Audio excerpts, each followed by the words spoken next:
and about his work in just a moment, but we are actually going to hit pause on that for a second because I do believe that Vice President Joe Biden is making remarks, and we want to go to those live. Stay with us. To help their neighbors and all those children that are home from school that are worried and don't know quite why.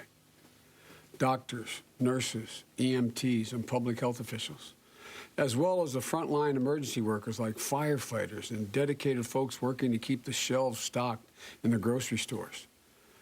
You know, tackling this pandemic is a national emergency, akin to fighting a war. And it's going to require leadership and cooperation from every level of government. And it's going to require us to move thoughtfully and decisively to quickly address both the public health crisis as well as the economic crisis. It's going to require us to pay attention to the medical and scientific and health experts. And it's going to require each of us to do our part. Yes, this is a moment where we need our leaders to lead, but it's also a moment where the choices and decisions we make as individuals are going to collectively impact on what happens, make a big difference in the severity of this outbreak and the ability of our medical and hospital systems to handle it. You know, I know we as a people are up to this challenge. We always have been. I know that we'll answer this moment of crisis with the best that we find in all of us, because that's what Americans always have done and what we do. That's who we are. Ordinary people doing extraordinary things when the need arises.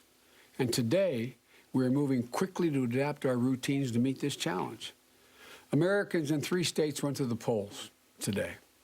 I want to thank all the public officials and the poll workers who work closely with the public health authorities to assure safe opportunities for voting, to clean and disinfect voting booths, and to make sure the voters could cast their ballots while maintaining a distance from one another that was safe. You know, it's important for us to get through this crisis, protecting both the public health and our democracy. And today, it looks like, once again, in Florida and Illinois, we're still awaiting to hear from Arizona. Our campaign has had a very good night. We've moved closer to securing the Democratic Party's nomination for president. And we're doing it by building a broad coalition that we need to win in November, with strong support from the African-American community, the Latino community, high school educated people like the folks I grew up with in my own neighborhood, labor, teachers, suburban women, veterans, firefighters, and so many more. And we're doing it with a common vision. Senator Sanders and I may disagree on tactics, but we share a common vision for the need to provide affordable health care for all Americans, reduce income inequity that has risen so drastically, to tackling the existential threat of our time, climate change. Senator Sanders and his supporters have brought a remarkable passion and tenacity to all of these issues. And together they have shifted the fundamental conversation in this country. So let me say, especially to the young voters who have been inspired by Senator Sanders, I hear you. I know what's at stake. I know what we have to do. Our goal as a campaign, and my goal as a candidate for president, is to unify this party and then to unify the nation. You know, it's in moments like these that we realize we need to put politics aside and work together as Americans.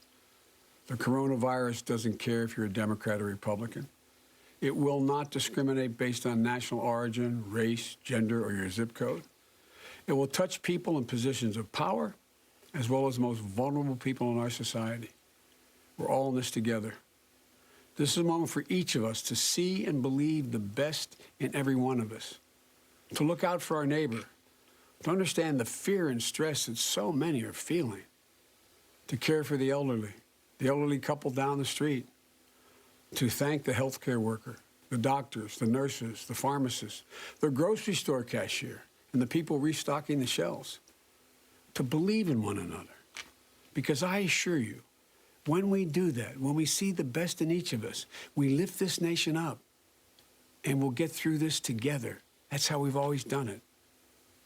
God bless you all, and my special prayer for those of you on the front lines of the crisis, doctors, nurses, healthcare workers, caring for the virus victims and their families.